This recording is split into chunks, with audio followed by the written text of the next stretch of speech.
안녕하세요. 성령교회 성도 여러분. 지난 한 주간 평안하셨습니까? 오늘도 대면으로 그리고 온라인으로 예배드리는 모든 분들께 하나님의 평안과 인도하심이 함께 하시길 기도합니다. 안내 말씀드리겠습니다. 2022년 새해를 맞이합니다.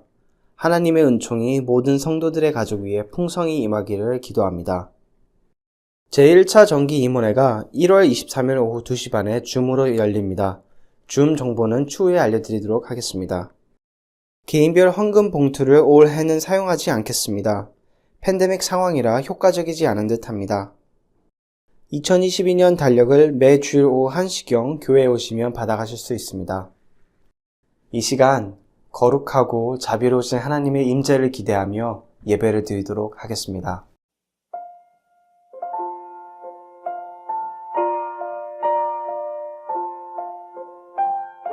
여호와께 감사하라. 그는 선하시며 그 인자하심이 영원함이로다. 모든 신에 뛰어나신 하나님께 감사하라. 그 인자하심이 영원함이로다. 모든 주에 뛰어나신 주께 감사하라. 그 인자하심이 영원함이로다. 홀로 큰 기사를 행하시는 이에게 감사하라. 그 인자하심이 영원함이로다. 지혜로 하늘을 지으신 이에게 감사하라. 그 인자하심이 영원함이로다. 땅을 물 위에 펴신 이에게 감사하라. 그 인자하심이 영원함이로다. 큰 빛들을 지으신 이에게 감사하라. 그 인자하심이 영원함이로다. 해로 낯을 주관케 하신 이에게 감사하라. 그 인자하심이 영원함이로다. 달과 별들로 밤을 주관케 하신 이에게 감사하라. 그 인자하심이 영원함이로다. 시편 136장 1절에서 9절 말씀.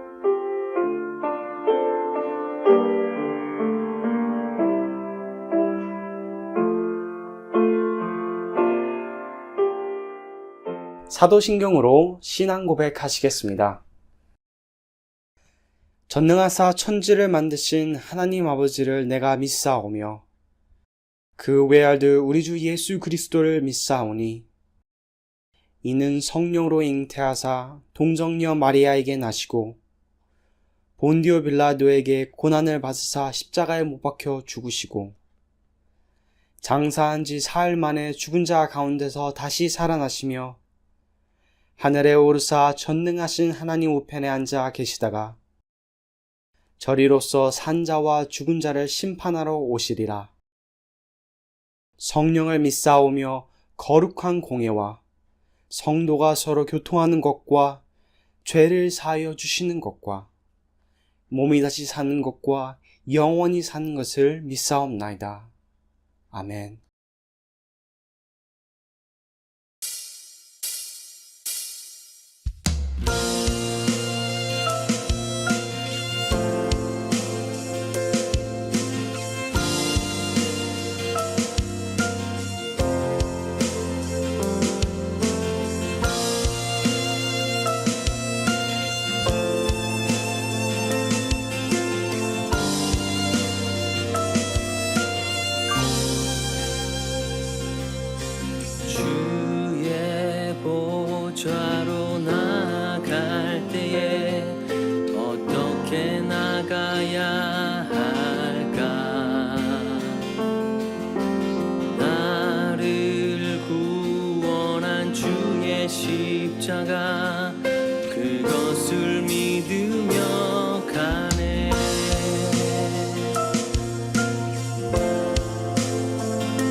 즐겁고 좋은 날 내 마음을 편케 하니 즐겁고 기쁜 날 이 날에 천하 만민 다 보좌 앞에서 참되신 삼위일체 다 찬송 부르네.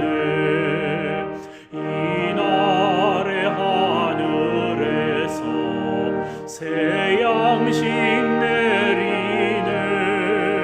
성회로 모이라고 종소리 울리네. 복음의 밝은 빛은 온 세상 비치며 또 영생 물이 흘러 시원케 하시네.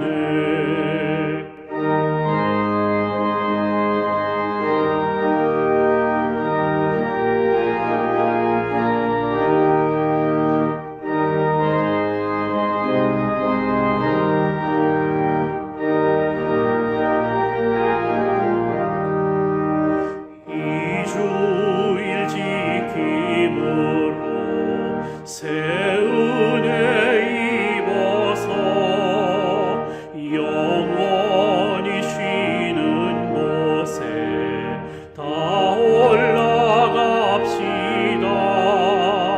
성부께 찬미하고 성자와 또 성령 참되신 삼위일체 다 찬송 부르세.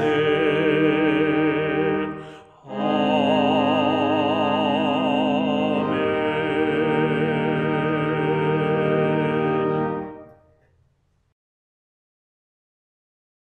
사랑과 은혜가 충만하신 하나님 아버지, 이 시간도 감사와 찬송을 올립니다. 지난해에도 하나님의 은혜 가운데 지내게 하시고 새해를 우리에게 허락하시니 감사를 드립니다.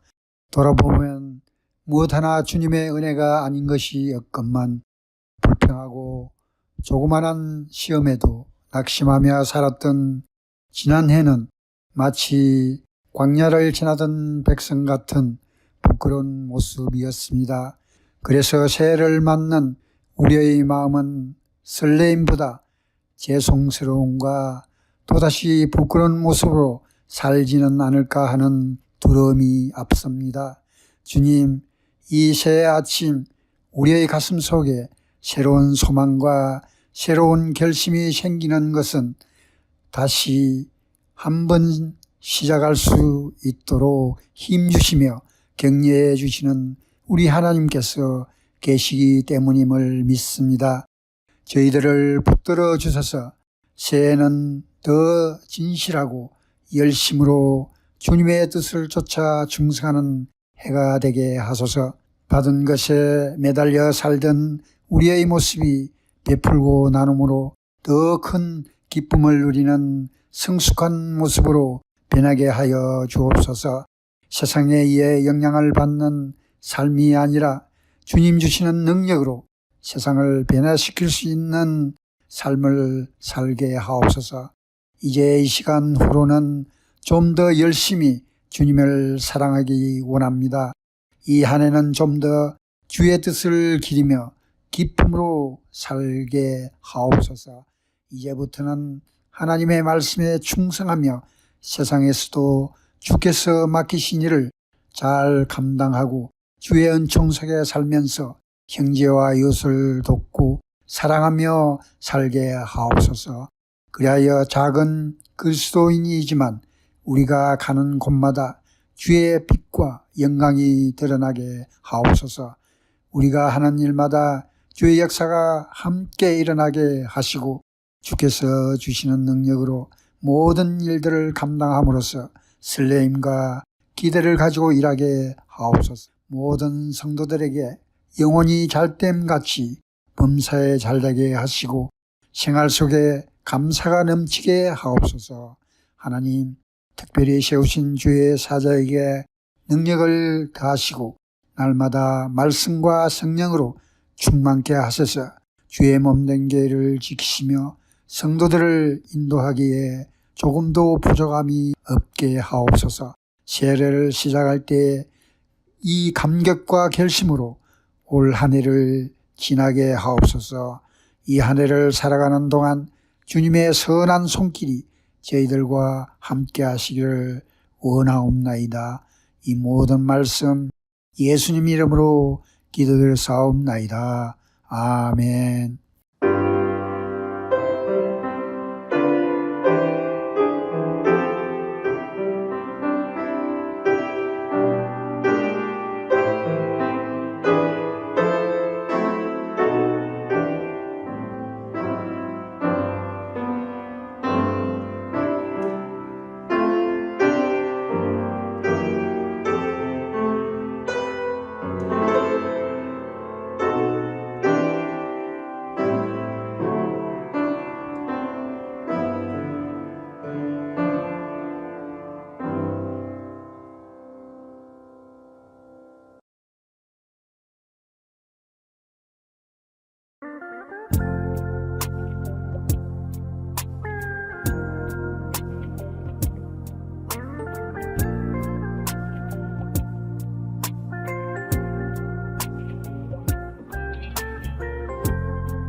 더불어 함께 이 길을 가네. 혼자라면 외롭고 힘들었을 길. 더불어 함께 이 길을 가네. 지켜보며 세워주는 이들과 함께 더 큰 거칠고 모나게 살라. 더불어 함께 이 길을 갔네. 그의 형상 닮아가는 이들과 함께 이제 더 이상 나만의 세계 구하지 않으리. 더불어 함께 살며 그분의 나라 드러내리. 이제 더 이상 나만의 세계 구하지 않으리. 더불어 함께 이 길을 가네. 2000년 동안 계속 이어져 온 길. 더불어 함께 이 길을 가네. 그의 나라 올 때까지 이어질 이 길.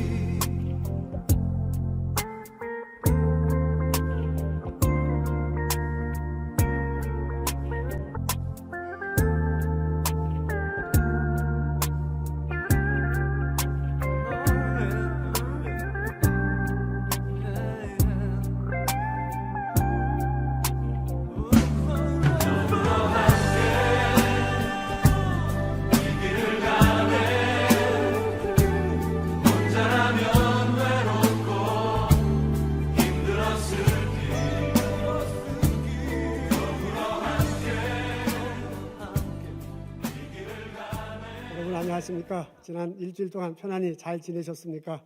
굳은 날씨 건강하기를 기도합니다. 오늘 본당 예배 참석하신 여러분 환영합니다. 그리고 온라인으로 참석한 여러분 또한 반갑습니다. 오늘 저희들 읽을 말씀 빌립보서 2장에 있는 말씀입니다. 12절부터 15절입니다.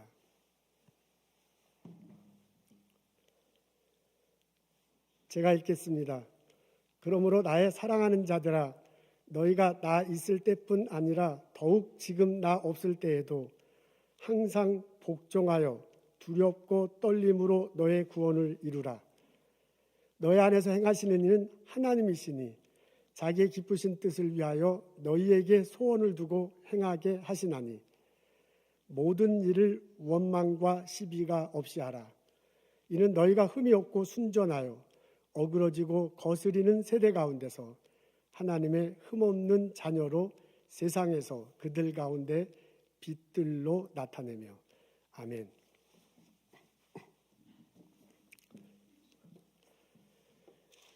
미국 사람들이 가장 많이 하는 새해 결심은 무엇일까? 펜실베니아주에 있는 스크래튼 대학교에서 설문조사했다고 합니다. 첫 번째부터 10가지를 나왔는데요. 첫 번째는 다이어트 하는 것입니다. 올해는 살 좀 빼자, 이런 내용을 미국 사람들이 가장 많이 한다고 합니다. 두 번째는 정리정돈한다. 주변을 이렇게 어지러운 것을 정리정돈하는 모양이에요. 세 번째는 저축하자, 이런 내용을 한다고 합니다. 좀 인생을 즐기면서 살자, 살아가면서 살자, 이런 내용들이 되게 새해 결심으로 나온다고 합니다. 미국 사람 중에 50% 정도의 사람들이 새해 결심을 하는데요. 그 결심한 사람 중에 8% 정도가 자기 결심을 끝까지 지킨다고 합니다.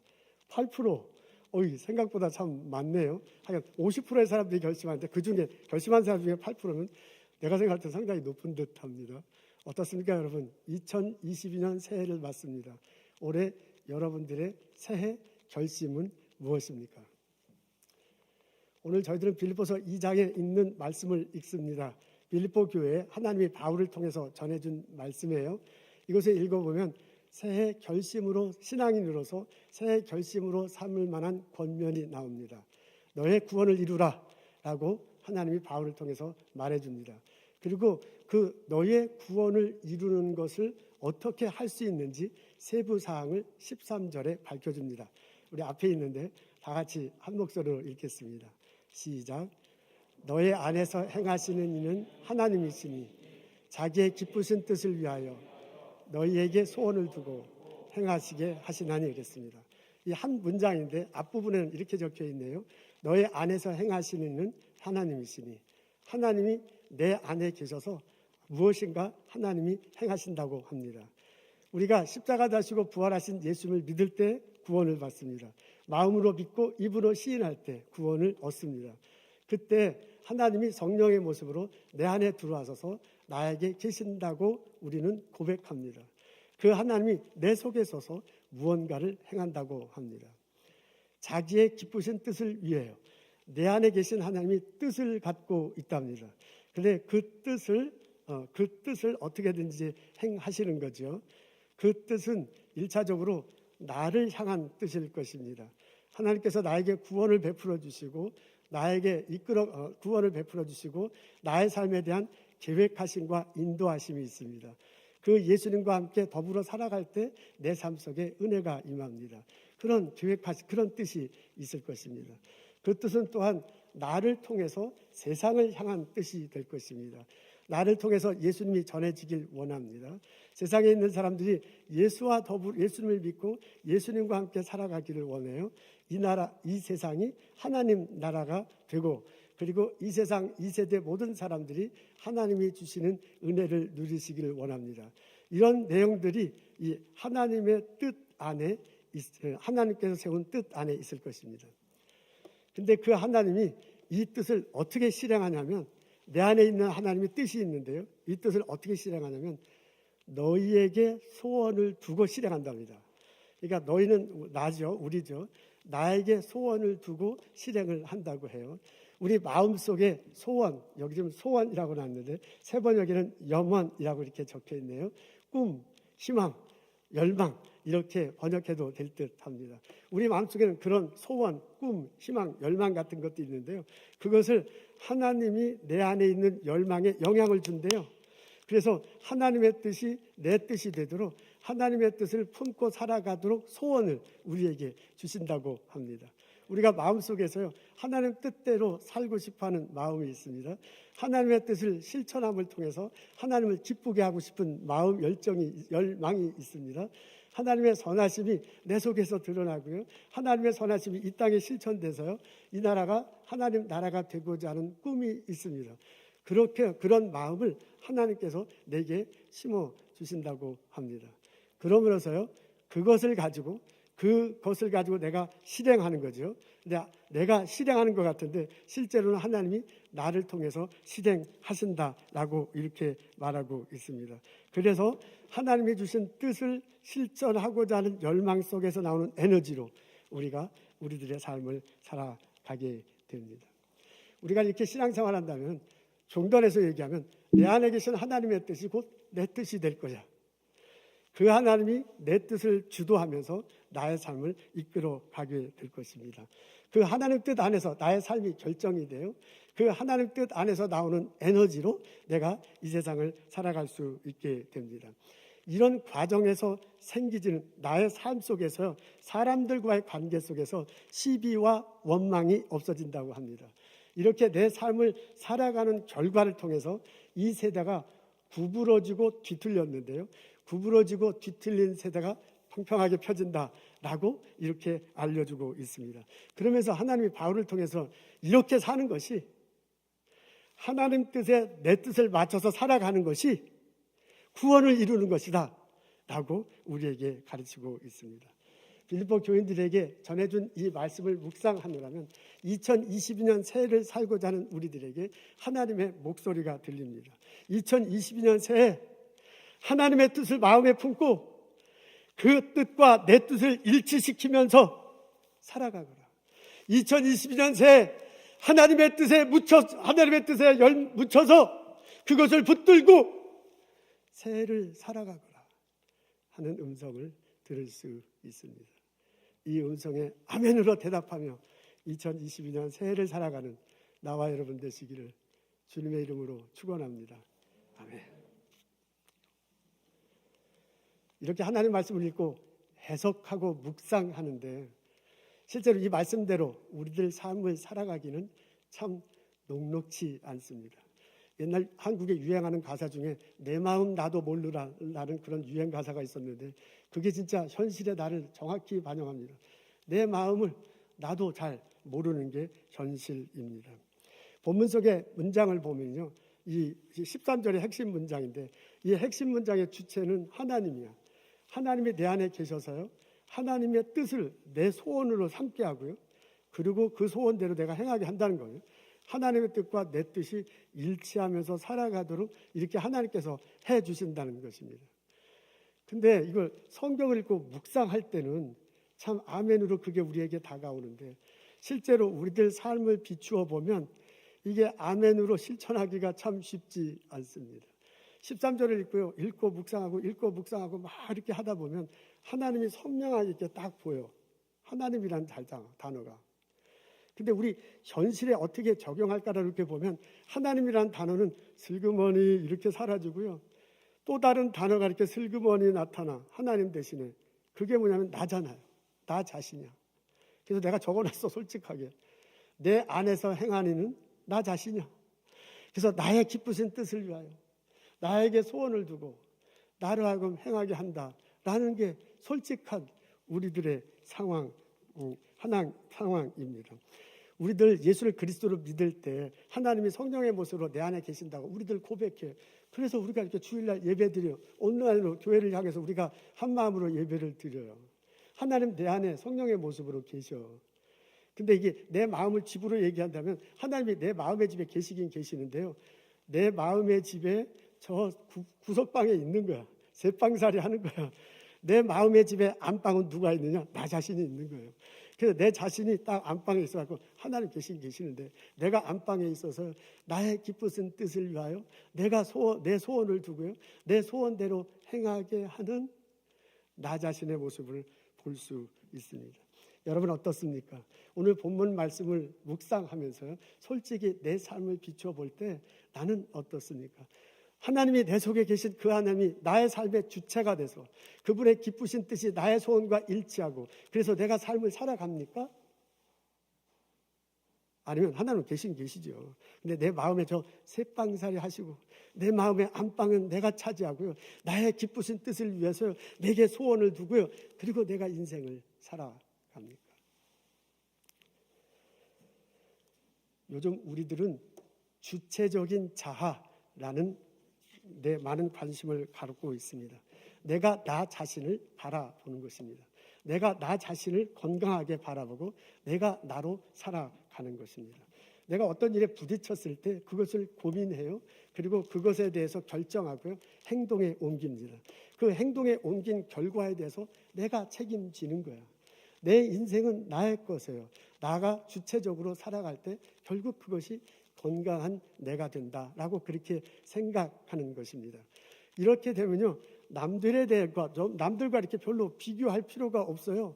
남들이 나보다 잘났건 못났건 괜찮은 거야. 우리는 이렇게 건강한 자아를 갖추고 있지 않으면요. 남들이 잘났을 때 나도 모르게 이렇게 좀 쭈그러들어. 남들이 내가 못했을 때 내가 좀 더 교만해져. 이게 한국에 뭐 갑과 을이라는 표현들 많던데 나도 모르게 남들이 나보다 잘났으면 나도 모르게 내가 을이 되고요. 남들이 나보다 못났으면 나도 모르게 내가 갑이 되는 거야. 이런 삶을 살아가는데 이런 삶을 살아갈 필요가 없다는 거예요.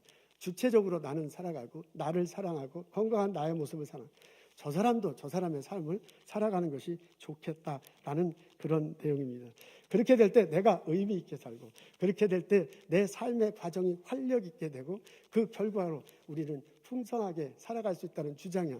나는 나대로 건강하고 너는 너대로 건강하게 살 때 이 삶은 행복하게 될 거다라는 내용입니다. 이런 생각들이 우리 문화나 책이나 글이나 영화에 아주 자주 나옵니다. 나는 나로 살기로 했다라는 책이 있습니다. 김수현 씨가 썼네요. 이 책에 읽어보면 흥미있는 내용이 나옵니다. 이 책 한 챕터에 그 중산층이란 무엇인가 하는 내용이 나와요. 근데 그 중산층에 대한 개념이 나라마다 조금 다르답니다. 영국 사람들은 중산층 하면 이런 걸 떠올린대요. 그 영국 옥스퍼드 대학교에서 발간한 글에 나오는 모양입니다. 영국 사람들은 중산층 그러면요. 페어 플레이를 한다. 자신의 주장과 신념을 가진다.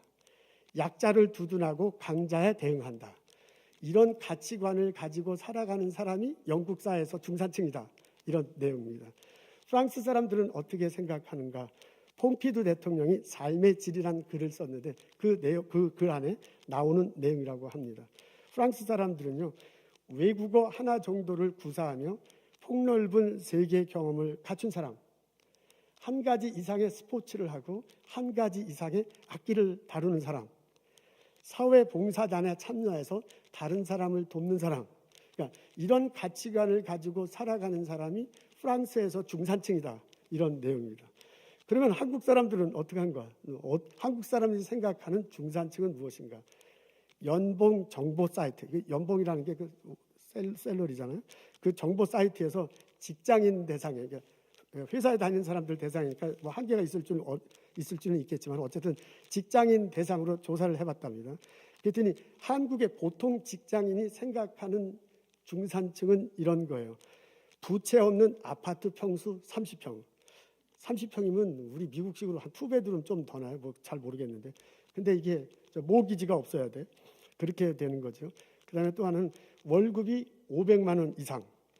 2000cc급 자동차, 2000cc급 자동차가 있는 사람, 예금액 잔고가 1억 원, 1억 원이면 만 불이 넘는 건가요? 어떻게 되는 건가요? 하여간 1년에 한 번 해외여행 다녀오는 사람, 이런 사람들이 중산층이다 이거예요. 그러니까 한국의 셀러리맨들이 한국 사회에 일하는 그 등이 줄기가 될 텐데 그 사람들이 생각하는 중산층이 이렇대요. 그러면서 이 김수현 씨가 말하는데 뭐냐면은 프랑스나 미국 사람, 모든 사람이 다 그런 건 아니지만 영국 사람들과 프랑스 사람들이 중산층이라는 가치관에는 정신적인 것들이 있다는 거예요. 근데 한국 사람들이 회사에 다니는 직장들이 생각하는 가치관은 숫자야, 숫자. 그러니까 숫자로 딱 이게 명시되어 있고 그게 있느냐 없느냐에 따라서 이게 중산층이 아니냐를 결정한답니다. 이게 이 사람의 주장이에요. 김수현 씨의 주장인데 이게 한국 사람들의 가장 큰 문제다 이거예요. 우리 한국 사람들은 모두가 다 숫자로 표시하고 그 숫자 때문에 열광하고 그 숫자 때문에 절망한다는 내용이에요. 그래서 그렇게 된 게 공부할 때부터 그냥 공부 성적 매기잖아요. 그리고 요즘도 그런지 모르지만 저 학교 다닐 때만 해도 그냥 1등부터 전교 1등부터 꼴찌까지 발을 쫙 이렇게 붙여놨어. 그래서 저 1등에서 10등은 뭐 좋을지 모르지만 이 뒤에서 그건 뭐가 돼? 요즘은 설마 그렇게 안 하겠어요. 옛날에 저 학교 다닐 때 그랬어요. 그래서 아이고 참 그렇죠. 이제 그런 문화 속에서 살아가는 거예요. 그래서 이제 어느 대학교를 들어가느냐 안 되냐가 너무너무 중요해요. 그것도 막 성적 순위죠. 순서가 있잖아요. 남자들에게 이게 더 깊어지는 게 군대 같다. 군대는 다 계급 싸우잖아요. 짝대기 하나하고 2개 차이가 엄청난 거야. 그러니까 이 짝대기 하나냐 4개냐는 뭐 이게 뭐 하늘의 별과 같은 그런 세상에 살아가게 돼. 그러다 보니까 이 한국 사람들에게 한국의 문화나 사회 속에서는 숫자에 너무너무 이게 민감하다. 숫자로 모든 것들을 다 하는. 숫자로 내가 저 사람보다 숫자가 많으면 내가 갑이고 이 사람이 을이에요. 내가 저 사람보다 내가 숫자가 적으면 저 사람이 갑이고 내가 을이 되는 이런 문화에서 벗어나야 된다. 그래서 이분이 주장하는 게 김수현 씨가 주장하는 게요. 숫자를 벌어라. 한국에서 숫자를 벌어야 한국 사람들이 건강해진다.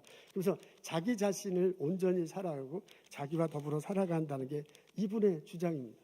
이게 뭐 100만 부 이상이 팔렸대요. 30대 여성이 쓴 것인데 아주 그 솔직한 내용들 많이 나와서 한국 사람들에게 참 공감하는 모양입니다. 제가 이 글을 읽으면서요. 이 주장이 참 그럴듯하게 여겨집니다. 그렇게 건강한 자아상을 가지고요. 숫자에 연연하지 않고 자기를 사랑하고 남들과 더불어 살면 얼마나 좋겠습니까? 근데 현실적으로 그렇게 살아가기는 참 쉽지 않습니다. 내가 머릿속으로 내 마음속으로 숫자를 지워라. 다른 사람과 비교 경쟁하지 말라라고 그렇게 자꾸 내내어도 그것을 벗어나기가 어려워요. 그것은 내 마음속에 있는 욕망 때문에 그렇습니다. 욕망이 머리로 잘 해결이 안 돼. 가슴으로 어떻게 누르려고 안 돼. 이게 막 레벨 속에 있는 것들이 있어가지고 이것을 조절하기는 참 쉽지 않습니다. 욕망 때문에 다른 사람 내가 막 더 가지려고 하고요. 그 욕망 때문에 다른 사람과 비교하게 되고요. 더 그것 때문에 갑이 되고 막 을이 되는 게 우리 인간들의 현실입니다. 하나님이 이 세상을 만드셨어요. 마지막 모든 것들을 창조하셨습니다. 마지막 날 사람을 만드시고 그 사람으로 하여금 이 세상에 더 누리면서 하나님이 만들어준 걸 다 누리며 살도록 하셨습니다. 그러니까 하나님 중심으로 살면 이 세상의 모든 것들을 누리며 살아갈 수 있어. 그게 최초의 인간에게 내려진 은혜야. 근데 그 최초의 인간이 하나님 뜻에 거슬리게 살잖아요. 하나님과의 관계가 무너져요. 그래서 하나님께서 주신 많은 것을 누리며 살지 못하게 됐습니다. 이게 하나님 안에서 충족하던 삶이 하나님 관계에 떨어지면서 부족한 삶이 된 거야. 그러니까 그게 영적으로도 그렇고요. 사람들과의 관계도 그렇죠. 너 때문이다 막 그러잖아요. 아담과 하와가. 그렇게 이게 물질적으로도 그런 거야. 이게 충족하던 것이 부족해지면서 이 안에 공백이 생겨요. 이 공백 때문에 사람이 힘든 거야. 이 공백을 채우기 위해서 발버둥 치는 게 하는 에너지가 어디서 나오면 그게 욕망이잖아요. 그 욕망을 제어하기가 상당히 어려워요. 이 공백 때문에 우리는 영적으로 힘들고요. 이 공백 때문에 심리적으로 불안하고요. 이 공백 때문에 물질적으로 막 강박한 거거든요. 그래서 이걸 채워야 되는 욕망이 우리 속에 있어서 그거 제어하기가 너무너무 어렵습니다. 그 욕망 때문에 비교하게 되고 그 욕망 때문에 좌절하게 됩니다. 다윗이 한때 그 욕망에 붙들려서 살아간 적이 있습니다. 바울의 표현으로 얘기하자면 자기의 뜻을 자기에게 소원을 두고 살아가다가 낭패를 당한 적이 있습니다. 이스라엘 군대가 암몬과 싸울 때입니다. 그때 그 요압 장군과 후야의 모든 군사들이 암몬 쪽에 가서 전쟁을 하고 있었습니다. 그때 다윗 장군은 왕국을 거닐고 아이고 전쟁판에 벌어지는데 왕국에서 이렇게 왕궁에서 이렇게 걸어다니다가 여인 하나를 발견하잖아요. 그리고 그냥 하지 말아야 할 선을 넘고 말았습니다. 근데 나중에 그 여인이 임신했다고 그냥 다윗에게 통보를 해놨어요. 밧세바잖아요. 우리아의 아내야. 그래서 일이 이렇게 된 걸 어떻게 이것을 덮기에 끙끙합니다. 그래서 다윗이 생각해낸 것이 전투에 나가 있는 우리아를 불러요. 그리고 너 전쟁에서 얼마나 고생이 많냐 하면서 집에 가서 쉬라고 해요. 근데 이 우리아가 충직한 사람이잖아요. 자기 동료들은 다 지금 들판에서 자는데 내가 집에서 잘 수는 없습니다. 그러고 안 가. 2번이나 그렇게 다 할 수 없이 실패를 합니다. 그래서 다윗이 다시 전쟁터로 보내요. 그러면 요압 장군에게 밀사를 떠버려야 하는 전투가 벌어질 때 맨 앞에 세워라.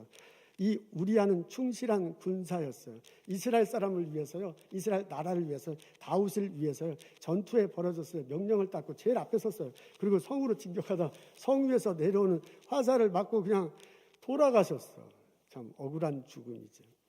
이것 때문에 하나님께서 노하십니다. 나단 예언자를 보내잖아요. 그리고 나단 예언자를 통해서 다윗을 아주 다윗을 그냥 공박합니다. 그러면서 이렇게 얘기해요. 하나님께서요, 내가 사울 왕의 그런 것으로부터 너 구원해줬다. 하나님이 구원이라는 그런 사무엘하에 보면 사무엘 12장에 보면 구원이라는 단어가 펼쳐져요. 그리고 사울이 가졌던 많은 것들을 너에게 주었다라고 그렇게 얘기해요. 그러고 너에게 집도 주고 가족도 주고 이스라엘 사람들도 주었다. 그러면서 사무엘하 12장 8절에 이렇게 표현해요. 만일 그것이 부족하였다면 내가 네게 이것저것을 더 주었을 것이다. 이 말이 굉장히 중요해요. 내가 너한테 굉장히 많은 걸 줬고 너가 가진 게 많은데 더 필요하면 내가 더 줄 수도 있었다. 하나님께서 그렇게 얘기해요. 그러면서 어찌하여 여호와의 말씀을 어기고 나 보기에 악을 행하느냐? 어찌하여 우리아를 죽게 하고 아나를 빼앗을 수 있느냐? 직책해. 성경에 뭐 그렇게 써 있는 건 아니지만 겨루게 가를 떼먹지 네가 어떻게 그럴 수가 있느냐 하고 지금 하나님께서 혼내시는 장면이에요. 그러면서 재앙을 내리겠다고 말씀하시잖아요. 실제로 다윗 이제 그 자식이 이제 그건 죽지요. 그리고 이제 나중에 솔로몬 왕이 계승할 때 위로 아들이 세 명이 있었는데 솔로몬 위로 아들 셋이 있었는데 그 친구들이 다 그냥 거의 반란과 반역을 일으키면서 그냥 그 반란과 반역을 일으켜서 죽지요. 그래서 나라가 아주 굉장히 어려움에 빠지고 그 나중에 다윗은 압살롬 때문에 막 피신들어가고 나라 전체가 그냥 어려움을 당하는 일이 벌어졌습니다. 다윗의 삶 속에 이런 삶, 다윗이 자기 욕망에 붙들려서요. 하나님의 뜻보다는 자기의 뜻을 자기에게 소원을 두고 살아갈 때 이런 엄청난 어려움을 겪게 됩니다. 자기를 통해서 이스라엘 백성들이 재앙이 내리는 일이 벌어집니다. 우리들 삶이 이렇게 나 스스로에 있는 욕망을 제어하기는 참으로 어렵습니다. 그래서 무릇 지킬 만한 것보다 더욱 내 마음을 지키라. 그것에서 생명이 나뉘리라 라고 잠언서를 통해서 하나님이 우리들에게 말씀해 주신 것입니다. 우리 마음속에 하나님을 품고 그 하나님 뜻대로 그 하나님의 뜻에 맞추어서 살아가는 것이 좋습니다. 하나님이 내 안에 계셔서요, 그분의 뜻에 나를 맞출 때 나의 욕망이 조절되고요, 나의 욕망이 절제되고요, 욕망 대신에 하나님 뜻대로 살고자 하는 열망이 내 속에서 나오고 그것이 나의 삶에 에너지를 주고 나를 통해서 하나님을 기쁘게 하고 나를 통해서 내 삶에 복을 누리며 내 삶에 의미 있게 살아갈 수 있도록 나를 이끌어 주십니다. 나를 통해서 이 세상에 예수님이 전해주고요, 나를 통해서 이 땅이 하나님 나라가 변해지고 나라가 되도록 하나님께서 이끌어 주십니다. 여러분, 하나님과 우리와의 관계는 목자와 양의 관계입니다. 나도 양이고 하나님도 양이 아니에요. 하나님은 목자고 나는 양입니다. 양으로서 내가 나의 건강한 자아를 지키겠다. 내가 주체적으로 내 인생을 살아가겠다. 그래서 다른 양에게 피해를 주지 않아. 그 양은 그 양대로 하나님 사랑을 받는 양이니 그 양은 그 양대로 존경해. 나의 욕심을 채우기 위해서 사용하지 않아. 그리고 내가 그 양에 대해서 갑이 되지도 않고 을이 되지도 않아. 좋죠. 양끼리 그렇게 하는 거 좋습니다. 그게 나쁘다는 게 아니에요. 그런데 그렇게 살아갈 때 내 삶이 의미 있을 거다. 그렇게 살아갈 때 내 삶이 활력이 넘치고 그 삶의 결과로 나는 풍족하게 살아갔다. 라는 가치관을 가지고 살아가는 거 좋습니다. 그렇지만 양은 양이에요. 양에게는 목자가 필요합니다. 하나님이 이 세상을 만드시고 주관하셔요. 하나님이 나에게 이 세상을 태어나게 하시고 나에게 재능을 주시고 지금의 일자리, 지금의 가족, 지금 내가 꿈꾸는 것들을 갖게 하셨어요. 그 하나님의 기쁘신 뜻이 내 뜻이 되고 그 하나님이 주시는 에너지로 내가 살아갈 때 나의 삶은 좀 더 의미 있게 됩니다. 나의 삶은 좀 더 활력 있게 됩니다. 내 삶 속은 좀 더 풍성하게 됩니다. 그리고 그것이 나의 삶으로 끝나는 것이 아니라 나를 통해서 나의 주변이, 나의 가족이, 나의 이웃이, 나의 학교가, 나의 연구소가, 나의 이 나라 사람들이 좀 더 의미 있게 살아가고 하나님 중심으로요, 좀 더 활력 있게 살아가고 좀 더 풍성하게 살아갈 수 있는 것입니다. 하나님, 내 속에 계신 하나님, 그 하나님이 나의 주인이 되시고 그분의 기쁘신 뜻이 나의 뜻이 되어 그 뜻에 붙들려 인생을 살아가는 나와 여러분 되시기를 주님의 이름으로 축원합니다. 아멘. 다윗이 하나님의 뜻에 붙들려 살았기 때문에 그 삶에 풍성한 열매를 맺은 적이 있습니다. 다윗 어린 시절에 그렇습니다. 이스라엘 사람들이 블레셋 사람들과 전쟁을 할 때입니다. 다윗 위로 형들이 있었는데 그 형들이 다 전쟁에 나갔어요. 그 형들 어떻게 지내는지 궁금하니까 아버지가 다윗을 시켜서 가보라고 그래요. 다윗이 갔습니다. 아니 갔더니 본인이 생각한 것과는 전혀 다른 상황이 펼쳐지고 있습니다. 형들을 비롯한 이스라엘 군대는 막 꼭꼭 숨어서 벌벌벌 떨고 있어요. 상대방 블레셋은 기가 살아가고 있습니다. 이게 어떻게 된 건가? 다윗이 놀래가지고 형들과 이스라엘 군사들에게 얘기하잖아요. 하나님의 군대를 모욕하고 있는데 가만히 있으면 어떡합니까? 그런 말 해가지고서 사울 왕 앞에 나갔습니다. 그때 사울 왕이 야 너는 전투에 못 나간다. 그러니까 그 다윗이 이렇게 얘기하잖아요. 내가 여호와 하나님께서 사자의 발톱에서 나를 지켜주셨어. 곰의 발톱에서 나를 지켜주셨습니다. 그냥 그 하나님이 나를 지켜주실 것입니다. 그렇게 얘기해요. 나중에 이제 블레셋 군대에 골리앗하고 다윗이 싸우게 됐습니다. 그때 다윗이 이렇게 얘기하잖아요. 여호와 하나님의 이름으로 내가 너희한테 나간다. 너한테 나간다. 그래서 전쟁은 여호와께 달려있다. 여러분 그 다윗이 말하는 것을 보면 다윗의 소원, 우리 바울의 표현하면 소원이야. 세번역에 하면 염원이야. 지금 제가 말하는 건 열망인데 다윗의 열망은 자기 자신에 있는 게 아니에요. 다윗의 열망은 형들을 보호하고 뭐 이스라엘 그게 아니야. 다윗의 열망은 여호와 하나님이에요. 여호와 하나님 군대가 모욕을 당하는데 가만히 있으면 어떡하느냐. 내가 나가서 저 군대가 하고도 하지만은 여호와 하나님께서 나를 지켜주실 것이다. 내가 싸우는 것도 여호와 이름 때문에 싸운다라고요. 분명히 그 가슴 속에서는 여호와 하나님의 뜻이 자기의 뜻이 돼서 그게 소원이고 그게 열망이고 그것이 자신의 비전이야. 그 싸움에서 다윗이 이기잖아요. 그로 인해서 이스라엘 군대가 평화를 얻고요. 같이 살아가는 모든 사람들에게 화평이 일어나게 됐습니다. 다윗의 삶을 읽어보면 하나님 뜻에 내 뜻을 맞춰서 산 때도 있고요. 하나님의 뜻은 알지만 내 뜻대로 산 적도 있어. 이 두 가지가 다 있어요. 그래서 어떻게 생각해 보면 그래서 내가 안심이 돼. 어떻게 생각해 보면 그래서 참 감사해. 너의 구원을 이루라. 하나님께서 바울을 통해서 우리에게 말해주시고 있습니다. 하나님 뜻을 내 뜻으로 내 소원으로 삼고 살아가라 라는 이런 가르침인데요.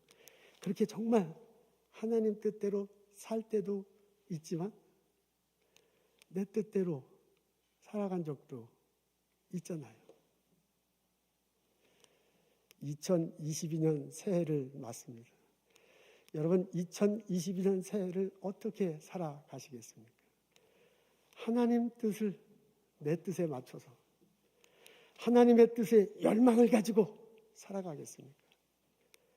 내가 주인이 되어 내 뜻을 내 소원으로 두고 그 욕망에 붙들려서 2022년을 살아가겠습니까? 하나님이 바울을 통해 나에게 말씀해 주십니다. 너의 구원을 이루라. 기도하겠습니다. 하나님 말씀 앞에 나의 삶을 솔직하게 들여다보게 해주심을 감사합니다.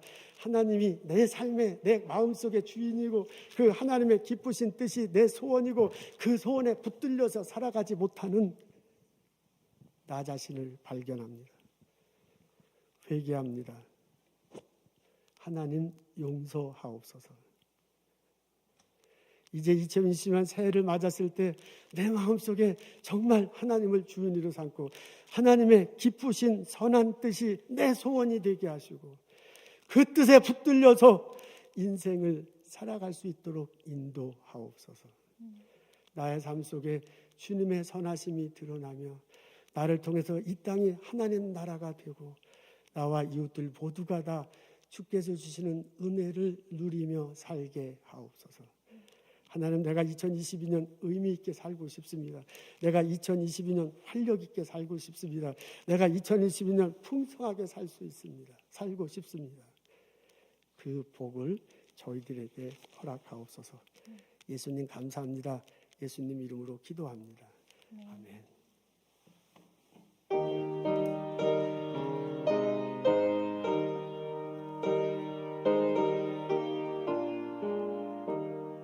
주와 같이 길 가는 것 즐거운 일 아닌가.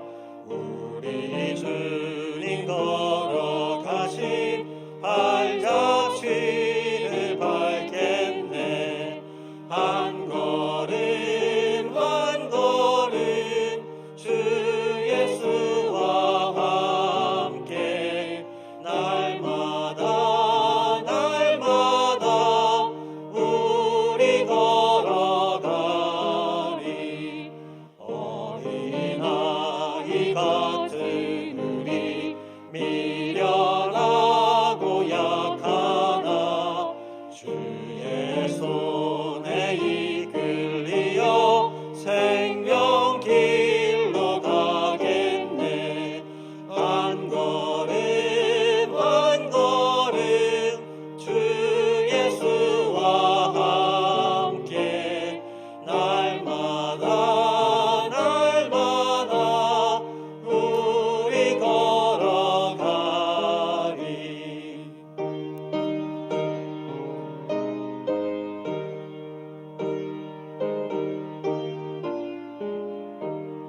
꽃이 피는 들판이나 험한 골짜기라도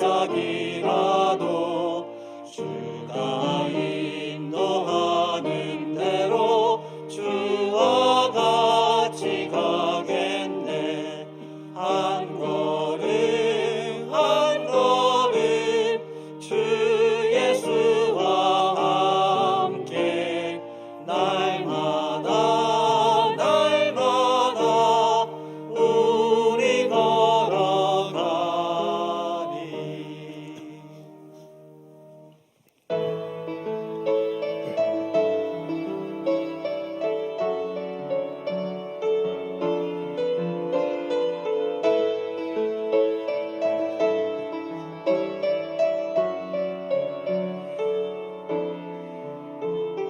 교회여 일어나라. 주께서 부르시니 두려움과 실패 내려놓고 교회여 일어나라. 교회여 일어나라. 주께서 보내시니 우리 부르신 삶의 자리에서 교회여 일어나라. 우린 세상의 빛 하나님의 편지 주의 교회를 통해 세상이 주를 보리라. 일어나라 아버지 사랑으로 아버지 능력으로 서로 하나 되어 그 빛을 비추라. 노래하라 아버지의 사랑을 아버지의 크심을 이 삶의 노래로 주님을 나타내라. 일어나라.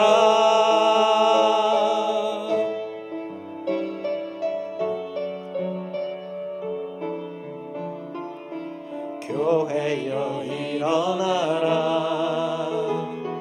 주께서 보내시니 우리 부르신 삶의 자리에서 교회여 일어나라. 우린 세상 세상의 빛 하나님의 편지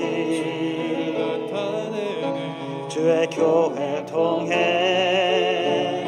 세상이 주를 보리라. 일어나라 아버지 사랑으로 아버지 능력으로 서로 하나 되어 그 빛을 비추라. 노래하라 아버지의 사랑을 아버지의 크심을 이 삶의 노래로 주님을 나타내라. 일어나라 아버지 사랑으로 아버지 능력으로 서로 하나 되어 그 빛을 비추라. 노래하라 아버지의 사랑을 아버지의 크심을 이 삶의 노래로 주님을 나타내라. 일어나라.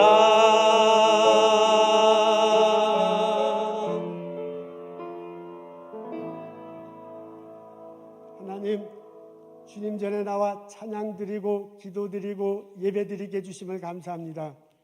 하나님께서 우리들 삶 속에 많은 은혜 베풀으셨음을 기억하고 그 중에 거룩하게 구별하여 하나님께 예물 드리고 예배 드립니다. 저희들 예배 예물 받으시옵소서. 하나님께서 흠양하시고 예배 드리고 예물 드리는 손길들 위해 하나님의 크신 은총을 허락하여 주옵소서. 하나님, 코로나 바이러스로 인해서 어려운 시기를 지나고 있습니다. 하나님께서 눈동자같이 지켜주셔서 삶의 자리에서 건강할 수 있도록 육신이 건강하고 영혼이 건강할 수 있도록 돌보아 주시옵소서.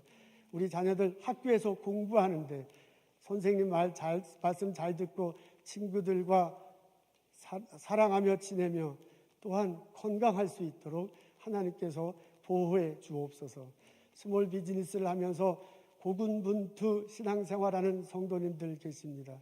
그 자리에 주님이 함께 하셔서 그것을 활력이 넘치게 하시고 그것을 통해서 오시는 분들 잘 섬기며 삶을 윤택하게 살아갈 수 있도록 복을 내려 주옵소서. 병원과 약국에서 일하는 의료진들이 있습니다. 교우들 있습니다. 건강할 수 있고 환자들 사랑하며 섬기며 일할 수 있도록 인도하옵소서. 성부, 성자, 성령의 은혜와 축복과 보살핌이 오늘 본당에서 예배드리고 교회를 향해서 예배드리고 돌아가는 우리들 모두에게 지금부터 영원토록 함께 하시기를 간절히 축원하옵나이다. 아멘.